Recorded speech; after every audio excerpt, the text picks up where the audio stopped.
Антонимдердин түзүлүшүнө карай бөлүнүшү. Антонимдер түзүлүшүнө карай ар башка уңгулуу антонимдер жана бир уңгулуу антонимдер болуп эки топко бөлүнөт. Биринчиси ар башка уңгулуу антонимдер. Булар карама каршы мааниде келген ар түрдүү уңгулуу сөздөр. Морфологиялык жактан тубаса жана туунду түрүндө болот.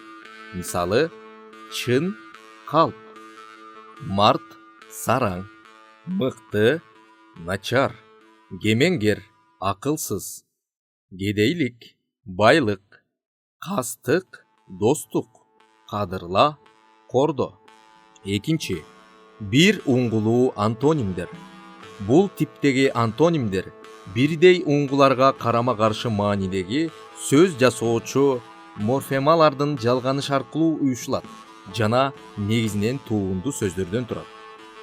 Мисалы, кайраттуу, кайратсыз, кайрымдуу, кайрымсыз, балалуу, баласыз, туура, натуура, сүйлө, сүйлөбө, адептүү, бейадеп, утуш, утулуш, жеңиш, жеңилиш, фашист, антифашист.